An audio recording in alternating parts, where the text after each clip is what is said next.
तो हमने last class में कहाँ तक पढ़ा था, चेक करते हैं भाई। देखें, एम एस वर्ड को बार बार बता रहा हूँ, एम एस वर्ड को ओपन करने के दो तरीक़ेकार हैं। आपने विंडो आर लिखा और आप यहाँ पर क्या लिखेंगे, वेन वर्ड लिखेंगे, ठीक है। डिस्प्ले नहीं आ रहा यार, ऑन करो ना, बटन दबाओ ये प्रोजेक्टर का, रेड बटन के साथ एक बटन है वो दबाओ।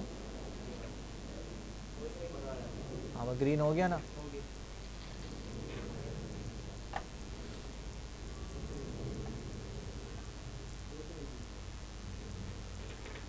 ठीक है भाई, तो विन वर्ड को स्टार्ट करने का दो तरीक़ेकार हैं। एक स्टार्ट से डायरेक्ट आके कर सकते हैं, एक आप रन कमांड के ज़रिए से करते हैं। रन डायलॉग बॉक्स में आप क्या लिखते हैं, विन वर्ड लिखते हैं और आप इंटर कर देते हैं। जैसे आप इंटर करते हैं तो आपके पास एक इंटरफेस आता है, न्यू ब्लैंक डॉक्यूमेंट पे क्लिक लगाते हैं तो आपका ये क्या हो जाता है, ब्लैंक डॉक्यूमेंट आ जाता है।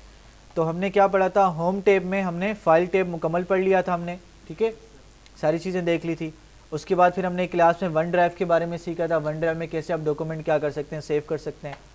और हमने होम टैब में कुछ बातें पढ़ी थी, ऐसा ही है। हमने क्लिपबोर्ड ग्रुप सारा पढ़ लिया था, फ़ॉन्ट ग्रुप सारा पढ़ लिया था, पैराग्राफ हमने सारा पढ़ लिया था, सारा पढ़ लिया था। इसमें सॉर्ट वाला ऑप्शन पढ़ा था हमने, असेंडिंग डिसेंडिंग ये नहीं पढ़ा। अच्छा, ये शो एंड हाइट पढ़ा था, ये भी नहीं पढ़ा। इंडेंट्स पढ़ा था हमने, इंक्रीज डिक्रीज इंडेंट नहीं पढ़ा। अच्छा, ये मल्टी लेवल लिस्ट पढ़ा था, मल्टी लेवल लिस्ट पढ़ा था ये। अच्छा, और हमने क्या पढ़ा था, जाओ बेटा अंदर जाओ, बात करो।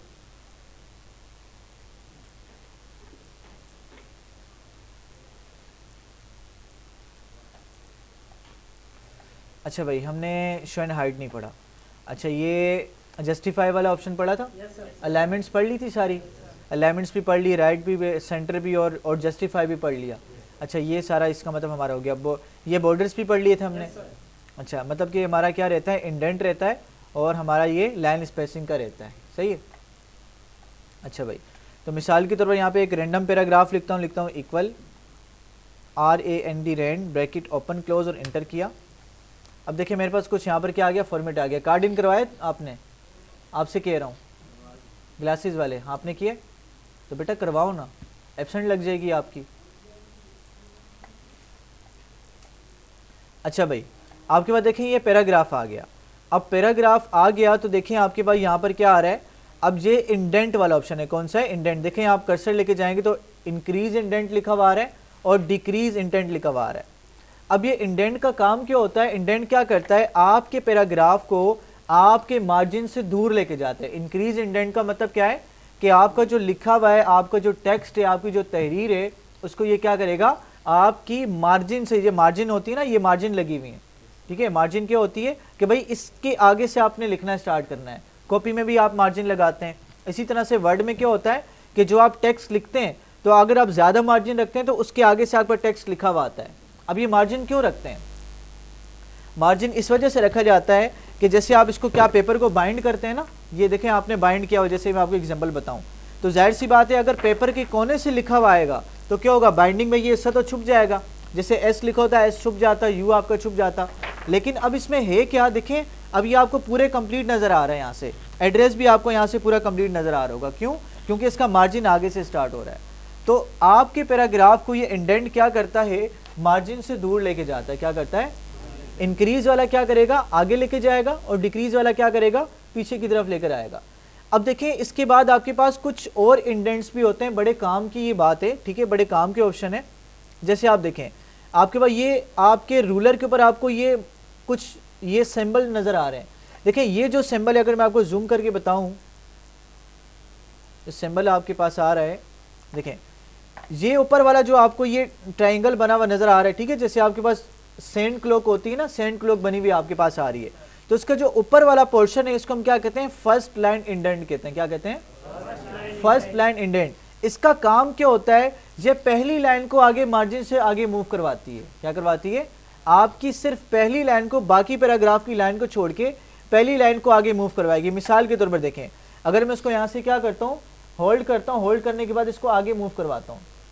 अब देखो ऊपर इंचेस में स्केल मेरा आ रहा है, तो पहली लाइन को ये क्या करवाएगा, आपके मार्जिन से आगे आगे पीछे लेकर जाएगा, जहां पर अपने ज़रूरत के मुताबिक आपने रखना है। ये कहाँ पर होता है, आपने देखोगे एप्लीकेशन होती है, हम लिखते हैं to the head master ABC सब कुछ लिखते हैं, फिर हम लिखते हैं आई बिग 2 से, तो इस तरह से आगे हम लिखते हैं, तो ये सारी की सारी कंडीशंस क्या होती हैं, चलती हैं। क्या चीज़, साद इजाज आए भाई, साद इजाज कौन है, कोई नहीं है यार भाई, कार्ड किस किस को नहीं मिले, तस्वीर वाले आपको नहीं मिला, तस्वीर लगी हुई हो जिस बच्चे की, बाकी सबको मिले हुए कार्ड, कोई बच्चा रहता तो नहीं है। अब्दुल करीम आपको मिल गया क्या, अब्दुल करीम कार्ड मिल गया आपको, ठीक हो गया भाई। आइंदा जो कार्ड लाना भूलेगा ना, उससे एट अ टाइम 50 रुपये हम लेंगे, बस में आ रही है। आप लोगों के लिए जो है ना अभी भीख मांगनी पड़ेगी, बैठना पड़ेगा आपको जो है ना, क्या करने के लिए, एक नज़्म ज़ब्त में लाने के लिए। तो बेटा आप ये भी नहीं करेंगे, पैसे क्यों मांगे भाई, क्लास ही आउट कर देंगे, जाओ भाई कार्ड लेकर आओ, ठीक है। तो कार्ड का बेटा एक मकसद है, बस में आ रही है। अगर वो मकसद फुलफिल नहीं हो रहा तो इसका मतलब फिर कार्ड बनाना फजूल है, हम सारा दिन एंट्रियाँ करते रहते हैं, हमारा मेहनत करना भी फजूल है, ठीक है भाई। बात समझ आ गई नहीं आगे। तो फर्स्ट लाइन इंडेंट का बेटा मकसद ये होता है कि क्या करना, आपके पैराग्राफ की पहली लाइन को क्या करना, आगे की तरफ मूव करवाना है। ये बात समझ आ गई। अच्छा उसके बाद देखें, हाँ बोलो, कुछ पूछे बेटा, ये दरवाज़ा बंद करो, बंद कर दो। अच्छा उसके बाद देखिए हमारे पास क्या है, ये देखें लिखा हुआ आ रहा है, ये हैंगिंग इंडेंट कहलाता है। क्या कहलाता है, हैंगिंग इंडेंट। और इसके नीचे देखो एक और आ रही है, ये लेफ्ट इंडेंट कहलाता है। क्या कहलाता है, लेफ्ट इंडेंट। अब देखिए हैंगिंग इंडेंट का क्या काम होता है। अब जैसे हैंगिंग इंडेंट को मैं क्या कर रहा हूँ, आगे पीछे मूव करवा रहा हूँ, तो ये हैंगिंग इंडेंट क्या कर रहा है, ये आपकी पहली लाइन को छोड़ के बाकी लाइन को आगे मूव करवाता है।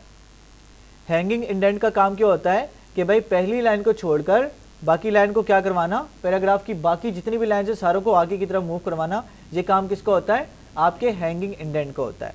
उसके बाद आपका रह गया लेफ्ट इंडेंट। क्या होता है, लेफ्ट इंडेंट।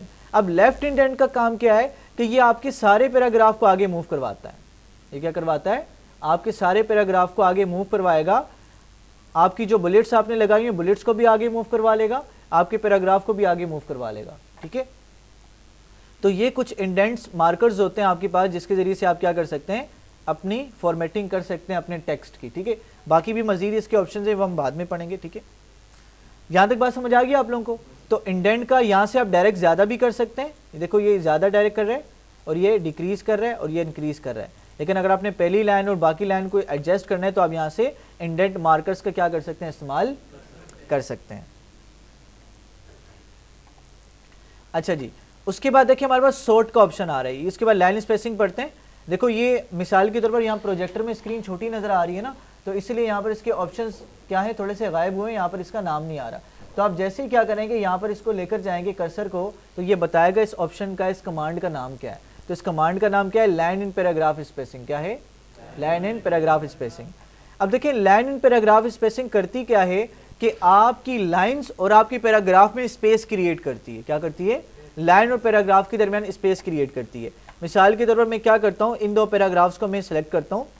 सेलेक्ट करने के बाद एरो वाले ऑप्शन में आता हूँ और देखो जब मैं लाइन स्पेस बढ़ाऊंगा, ये जो ऑप्शन आ रहे हैं लाइन स्पेसिंग के आ रहे हैं, ठीक है। जितना ज़्यादा मैं बढ़ाता जाऊँगा लाइन के दरमियान, उतना ज़्यादा स्पेस क्रिएट आपका होता चला जाएगा। अच्छा उसके बाद मैं दोबारा इस एरो पे क्लिक करता हूँ और क्लिक करने के बाद यहाँ पे लाइन स्पेसिंग ऑप्शन पे आता हूँ। जैसे लाइन स्पेसिंग ऑप्शन पर मैं आया तो अब देखो यहाँ पे स्पेसिंग के ऑप्शन आ रहे हैं।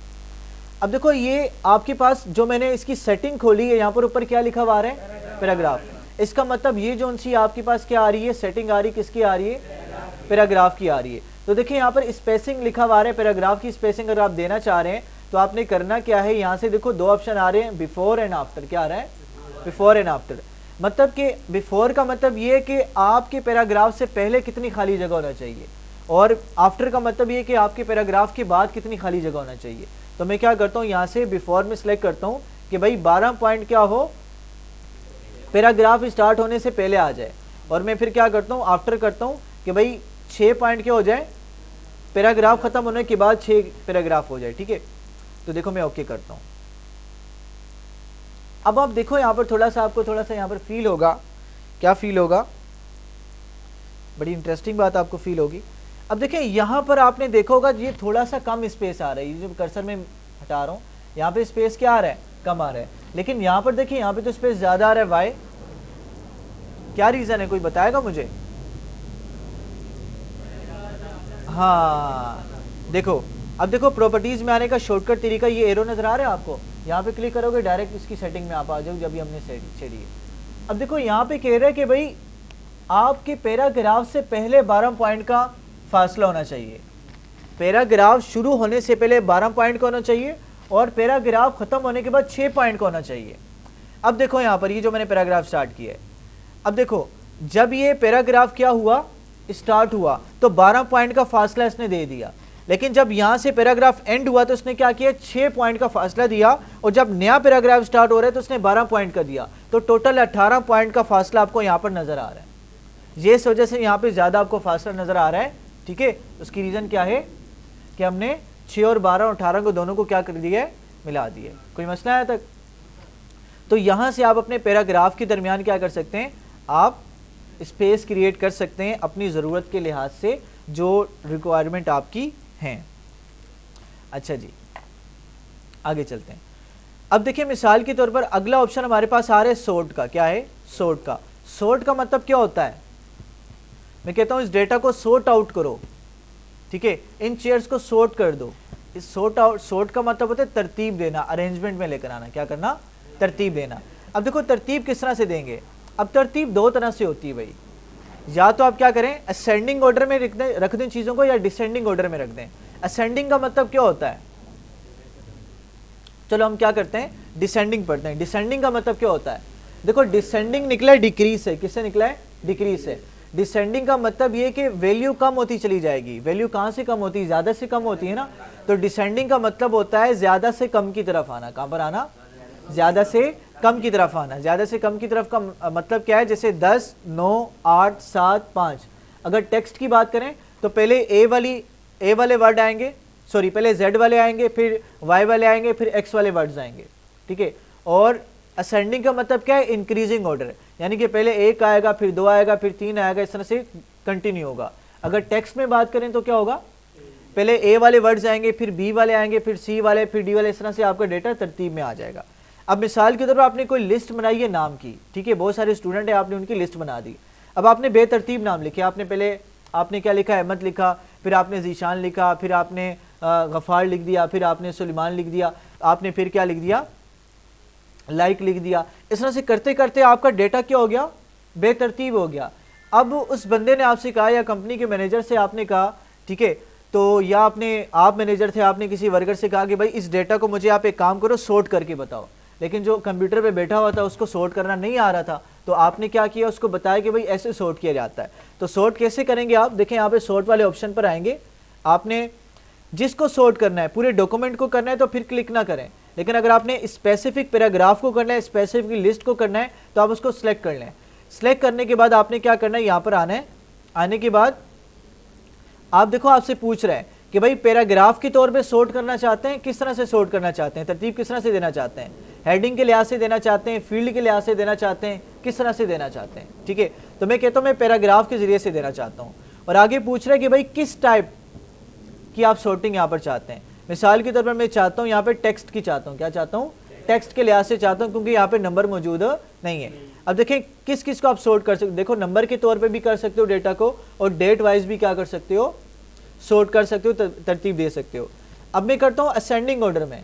असेंडिंग ऑर्डर में जैसे ही क्लिक करता हूँ तो देखो क्या हुआ, पहले क्या आ जाएगा, पहले स्टार्टिंग वाले अल्फ़ाबेट्स आ जाएंगे, फिर क्या हो जाएंगे, लास्ट वाले अल्फ़ाबेट्स आएंगे। ठीक है, बात समझा रही है?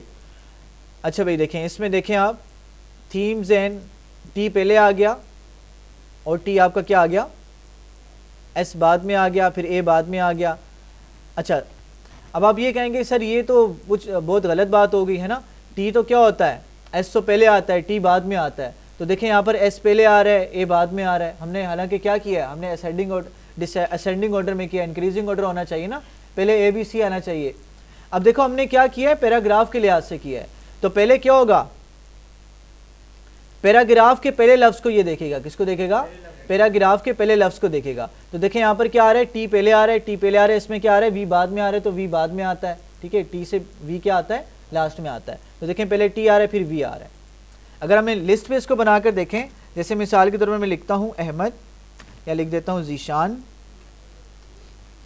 जीशान मैंने यहाँ पर लिख दिया जानजेब, ठीक है, एहतिशाम,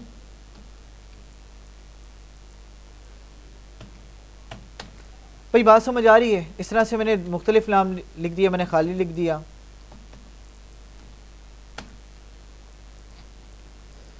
और चलें ये काफ़ी है, इसको मैं सॉर्ट आउट करता हूँ। सॉर्ट पे जाएंगे, आपने टेक्स्ट सेलेक्ट किया, सेंडिंग ऑर्डर करेंगे। अब देखें ए पहले आ गया, बाकी वाले लफ्ज़ के आगे आपके लास्ट में आ गए। इसी तरह से आप सॉर्ट पे जाएंगे, डिसेंडिंग ऑर्डर करेंगे तो अब जेड वाले नाम ऊपर आ जाएंगे, बाकी नाम नीचे आ जाएंगे। तो इस तरह से आप अपने डेटा को क्या कर सकते हैं, तरतीब दे सकते हैं। अब नंबर की बात करते हैं, जैसे देखें 1 2 3 4 5 6 7 8 9, ठीक है। अब मैं इसको सिलेक्ट करता हूँ। सिलेक्ट करने के बाद यहाँ पर मैं जाता हूँ सॉर्ट में। सॉर्ट में जाने के बाद मैंने क्या करता हूँ, इसको मैं टेक्स्ट पे जाता हूँ। टेक्स्ट पे जाने के बाद मैंने क्या करना है, इसको असेंडिंग पे रखना है। असेंडिंग रखूँगा तो ये 1 से ही स्टार्ट होगा, डिसेंडिंग रखूँगा तो 10 से स्टार्ट होगा। डिसेंडिंग करते हैं, अब देखें आपका 9 ऊपर चला जाएगा, 8 बाकी सारी चीज़ें आपकी तरतीब वाइज नीचे आ जाएंगी। ठीक है भाई, बात समझ आ गई। अच्छा जी, उसके बाद हम आगे चलते हैं। अब मिसाल के तौर पर देखें, आपने यहाँ पर क्या लिखा, नेम लिखा, नेम लिखा, आपने स्पेस दिया, फिर आपने टेप का इस्तेमाल किया। अब यहाँ पर आपने नाम लिख दिया। इधर आते हैं हम दोबारा, यहाँ पर लिख दिया मैंने अहमद। यहाँ पर लिखा फादर नेम,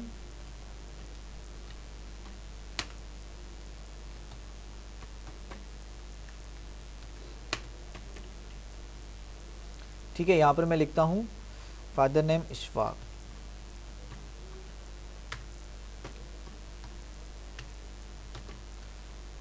ठीक है। यहाँ पर लिखता हूँ क्लास,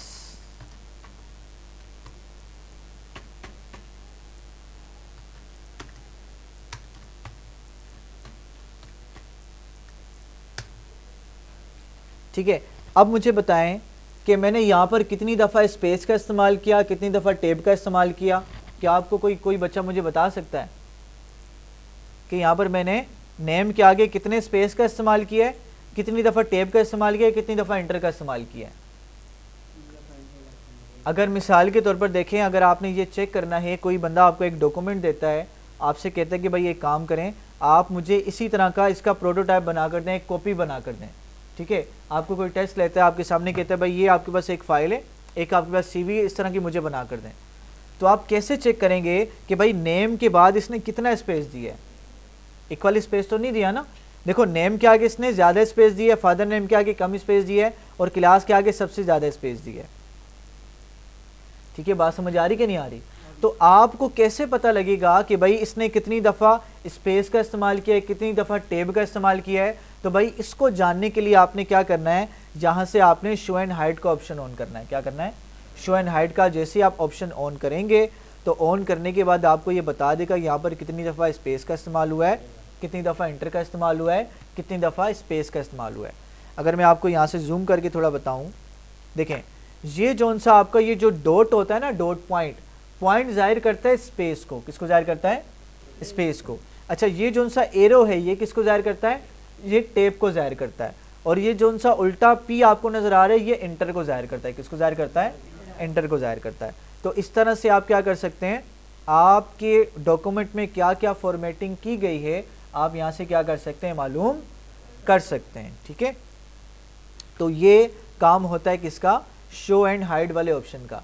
इसका एक और काम होता है, समटाइम ऐसा होता है कि मिसाल के तौर पर आपका एक खाली पेज बन गया होता है। क्या होता है, आपका खाली पेज बना हुआ होता है और आपने डॉक्यूमेंट आपका यहाँ तक मुकम्मल हो गया, लेकिन ये एक्स्ट्रा पेज खाली आ रहा है और समटाइम ये डिलीट भी नहीं होता, समटाइम ये पेज डिलीट भी नहीं होता। आप बैक स्पेस करते हैं, लेकिन वो पेज आपका डिलीट नहीं हो रहा होता, वो डीट बन जाता है पेज। तो उस डीट पेज को भी डिलीट करने के लिए हम क्या करते हैं, शो एंड हाइड पे क्या करते हैं, क्लिक करते हैं और लास्ट में जो सा आपका ये बना हुआ आ रहा होता है P, इसके बाद जाके बैक स्पेस करते हैं। जितने भी पी आपको पेज पे नजर आएंगे एक्स्ट्रा पेज पे, हम सारों को आप डिलीट कर दोगे बैक स्पेस से, तो आपका एक्स्ट्रा पेज ऑटोमेटिकली क्या हो जाएगा, खत्म हो जाएगा, डिलीट हो जाएगा। सही है। तो ये आपके पास क्या है, कुछ तरह की फॉर्मेटिंग है जो कि बताता है आपको शो एंड हाइड। क्लियर हो गया? अच्छा जी, उसके बाद हम चलते हैं नेक्स्ट ऑप्शन। भाई इस सवाल इसमें कोई मसला क्लियर है यहाँ तक ऑप्शन में? ये वाला शो एंड हाइड वाला कौन सा? यही वाला ना। देखो इसमें देखो, आप जैसे शो एंड हाइड पे जाओगे ना, जैसे शो एंड हाइड को आप ऑन करते हो तो ये आपको बताएगा, ये आपको बताएगा कि भाई कितनी दफ़ा आपने स्पेस इस्तेमाल किया है, कितनी दफ़ा आपने टैब इस्तेमाल किया, कितनी दफ़ा आपने इंटर इस्तेमाल किया। देखो ये जो डॉट होता है, ये डॉट किसको जाहिर करता है? देखो स्पेस बार बढ़ाता जा रहा हूँ, ये डॉट भी बढ़ते चले जा रहे हैं। डॉट जाहिर करता है या पॉइंट जाहिर करता है आपके स्पेस को। पॉइंट किसको जाहिर करता है? स्पेस को। और ये जो सा एरो आपको नजर आ रहा है, एरो जाहिर करता है टैब को। किसको जाहिर करता है? टैब को। और इसी तरह से आपके पास जो पी का सिंबल बना हुआ आ रहा है, उल्टा पी बना हुआ आ रहा है, ये इंटर को जाहिर करता है। किसको जाहिर करता है? इंटर को। देखो ये लाइन आगे भी थी ना, आगे भी टेस्ट लिखा जा चुका था, लेकिन यहाँ पर आके मैंने क्या किया, इंटर दबाया और नई लाइन पे मैं आ गया। तो ये यहाँ पर बता रहे कि भाई यहाँ पर इंटर इस्तेमाल किया गया है, इसके आगे इंटर इस्तेमाल नहीं किया गया। तो ये आपका है शो एंड हाइड। यहाँ से आप क्या कर सकते हैं, शो एंड हाइड को फायदा उठा सकते हैं इस वाले ऑप्शन से। ठीक है भाई, चलें आगे। अच्छा जी, फिर हम चलते हैं इंसर्ट पर। अच्छा, इंसर्ट में हमने क्या पढ़ा? कुछ पढ़ा इंसर्ट में? इंसर्ट टैब में कुछ भी नहीं पढ़ा। अच्छा जी, आज मैं आपको बताता हूँ कि आपने पिक्चर कैसे लगानी है अपने डॉक्यूमेंट में। अब मिसाल के तौर पर देखें, ये आपने एक सीवी बनाई, यहाँ से मैं इसको डिलीट कर देता हूँ। सीवी बनाई, सीवी बनाने के बाद आपने क्या करना है, इधर पिक्चर लगानी है। क्या लगानी है? पिक्चर लगानी है। पिक्चर लगाने के लिए आप पिक्चर पे जाओगे, दिस डिवाइस पे जाओगे। ऑनलाइन लेनी है तो ऑनलाइन ले लोगे, ऑफलाइन लेनी है कंप्यूटर से लेनी है, दिस डिवाइस पे जाओगे। गए दिस डिवाइस पर। अब जाने के बाद आपने क्या करना है, आपने जाना है ई पर, या कोई भी आप यहाँ से तस्वीर सेलेक्ट कर लें। मिसाल के तौर पर मैं यहाँ से सेलेक्ट करता हूँ,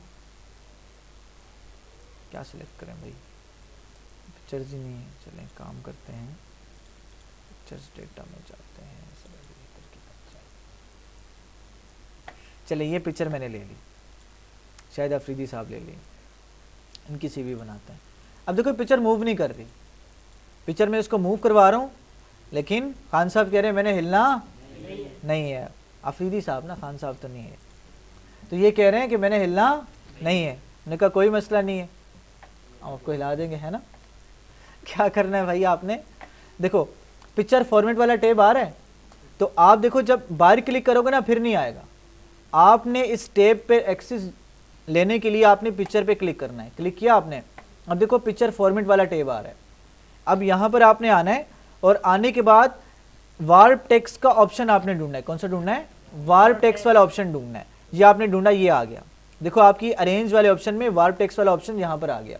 आपने क्लिक किया, क्लिक करने के बाद आपने करना है इन फ्रंट ऑफ टेक्स्ट लाना है। इसको क्या करना है? In front of text. आप जैसे ही क्लिक करेंगे तो आपके टेक्स्ट के सामने आ जाएगा। आ गया टेक्स्ट के सामने। अब यहाँ से आप देखिए इसको कहीं पर भी मूव करवा सकते हो। अभी क्या हो रहा है, इधर भी जा सकते हैं, उधर भी जा सकते हैं, इधर भी चला, उधर भी चला, जहाँ पे इसका दिल किया वहाँ पे चला। बात समझ आ रही है? तो यहाँ से आप देखें, आप इसके साइज़ को कम ज़्यादा भी कर सकते हैं। मिसाल के तौर पर अगर आपने ये क्या करना है, अगर आपने इसको छोटा करना है तो यहाँ से आप इसको ईजिली इसके साइज़ को कम ज़्यादा भी कर सकते हैं। ठीक है, बात समझ आ रही है? तो देखें, अगर आप कोने से पकड़ के इसको कम ज़्यादा करेंगे तो इसकी हाइट और इसकी विड्थ ऑटोमेटिकली क्या हो जाएगी? एडजस्ट होती जाएगी। अब देखो आप हाइट कम कर रहे हो ना, इसकी चौड़ाई देखो ऑटोमेटिकली एडजस्ट हो रही है। ठीक है, अगर आप क्या करते हो, यहाँ से पकड़ के करते हो, तो यहाँ से सेंटर से करते हो तो क्या होता है, ये इसकी चौड़ाई बढ़ रही लेकिन ऊंचाई ऑटोमेटिकली नहीं बढ़ रही। अगर आप यहाँ से ऊंचाई बढ़ाओगे तो ऊंचाई बढ़ेगी लेकिन इसकी चौड़ाई नहीं बढ़ेगी। अगर आपने दोनों को एक साथ क्या करना है, मूव करवाना है, साइज़ को बड़ा करवाना है, तो आप कोने से पकड़ें। और सही तरीके कार भी ये होता है, जितना ज़्यादा आप इसकी विड्थ बढ़ाएंगे उसी हिसाब से हाइट भी क्या हो जाएगी? चेंज होती चली जाएगी। उसके बाद देखें यहाँ पर मैं आता हूँ और कहीं पर भी इसको मैं सिलेक्ट कर सकता हूँ, कहीं पर भी इसको पेस्ट कर सकता हूँ। ठीक है, बात समझ आ रही है? तो ये मैंने सेलेक्ट कर लिया। अब उसके बाद देखिए डिफरेंट तरह के ऑप्शंस आपके पास आ जाते हैं।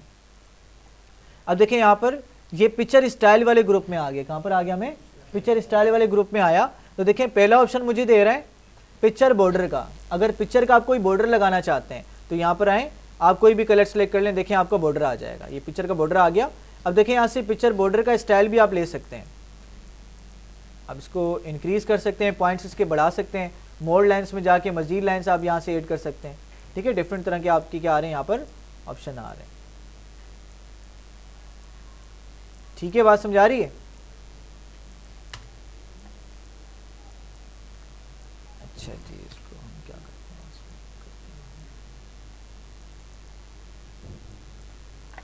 अच्छा जी, देखें इसको मैंने सेलेक्ट किया, पिक्चर फॉर्मेट पे आया और उसके बाद देखें मेरे पास दूसरा ऑप्शन आ रहा है इसके इफ़ेक्ट्स का। आप इस पर इफ़ेक्ट भी लगा सकते हैं। देखें ये आपका 3D इफ़ेक्ट आ गया। कोई भी इफ़ेक्ट आप इस्तेमाल कर सकते हैं आपकी ज़रूरत के लिहाज से। देखें रिफ्लेक्शन वाले हैं, रिफ्लेक्शन आ जाएगी पिक्चर की आपकी। इसी तरह से देखें ग्लो वाले इफ़ेक्ट हैं, आपकी पिक्चर ग्लो करना स्टार्ट कर देगी। इसी तरह से आप देखें डिफरेंट तरह के और भी हैं। 3D वाले हैं, 3D से 3D एंगल में रोटेट हो जाएगी आपकी ये पिक्चर। ठीक है,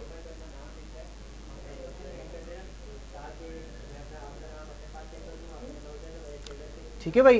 तो डिफरेंट तरह के इफ़ेक्ट्स आप क्या कर सकते हैं, अपनी पिक्चर पर लगा सकते हैं। अच्छा जी, उसके बाद देखें आपके पास एडजस्टमेंट वाले ग्रुप में क्या आ रही हैं, कुछ मजीद कमांड्स आ रही हैं। यहाँ से आप क्या कर सकते हैं, अपनी पिक्चर की करेक्शन कर सकते हैं। मिसाल के तौर पर यहाँ से आप इसको शार्प कर सकते हैं, सॉफ्ट कर सकते हैं। देखिए जहाँ पर लेके जाऊँगा तो उस लिहाज से मेरी पिक्चर उस इफेक्ट के लिहाज से क्या हो जाएगी, चेंज हो जाएगी। ठीक है, यहाँ से आप इसके ब्राइटनेस और कंट्रास्ट एडजस्ट कर सकते हैं। ज़्यादा ब्राइटनेस वाली चाहिए ज़्यादा पे लें, कम वाली चाहिए कम पे लें। ठीक है, तो डिफरेंट तरह के यहाँ से आप सेटिंग क्या कर सकते हैं, अपनी पिक्चर पर अप्लाई कर सकते हैं। ठीक हो गया। अच्छा, इसी तरह से देखें अब यहाँ से आप अपनी पिक्चर को कोई एक कलर दे सकते हैं। क्या कर सकते हैं, कोई एक कलर आप अप्लाई करवा सकते हैं। जैसे आप देखें यहाँ पर क्या आ रहा है, यहाँ से देखें येलो हो गया, यहाँ से आपका लाइट ब्लू हो गया, ग्रीन हो गया, यहाँ से ब्लैक एंड वाइट हो गया। ठीक है, तो ये सारे के ब्लैक एंड वाइट भी ग्रे स्केल पे भी लेके जा सकते हैं, ब्लैक एंड वाइट भी कर सकते हैं। तो डिफरेंट तरह के यहाँ से आप क्या कर सकते हैं, इस पर स्टाइल लगा सकते हैं। इसी तरह से आगे देखें आपके पास आर्टिस्टिक इफेक्ट्स आ रहे हैं। क्या आ रहे हैं, देखो आर्टिस्टिक इफेक्ट क्या होते हैं, जैसे आर्ट होता है ना, आर्टिस्ट होता है, आर्टिस्ट क्या करता है, पेंटिंग करता है। क्या करता है, पेंटिंग। तो यहाँ पर आपको पेंटिंग वाले स्टाइल्स मिलेंगे। देखिए यहाँ पर ये ऐसे लगेगा किसी ने क्या किया हुआ है, पेंट किया हुआ है। जैसे किसी पेंटर ने क्या किया हुआ है, इसको पेंट किया हुआ है। देखें, देख रहे हैं। तो इस तरह से आप क्या कर सकते हैं, आप आर्टिस्टिक इफेक्ट भी दे सकते हैं अपनी पिक्चर को। और सम टाइम हमें चेहरे को ब्लर करना होता है, तो देखें यहाँ से हम इसको पिक्चर को ब्लर भी कर सकते हैं। देखें लिखा हुआ आ रहा है ना, ब्लर लिखा हुआ आ रहा है यहाँ पर। देखें जो जिस ऑप्शन का आपने नाम देखना है ये लेकर जाएंगे तो यहाँ से आपको बता देगा। ये देखो ये ब्लर था तो ब्लर लिखा हुआ आ गया। ठीक है, बात समझ आ रही है। तो इस तरह से आप क्या कर सकते हैं, अपनी पिक्चर पर डिफरेंट तरह के स्टाइल्स को आप अप्लाई करवा सकते हैं। ठीक है, तो इसको आप देखें, इसकी आप प्रैक्टिस करें। किसी जगह पे कोई मसला आते तो पूछें। चलें अब रुक जाए, अभी कोई नहीं उठेगा, पहले अटेंडेंस दे दे मुझे ज़रा, पेन दो यार। अच्छा भाई, आज है हमारी किस तारीख,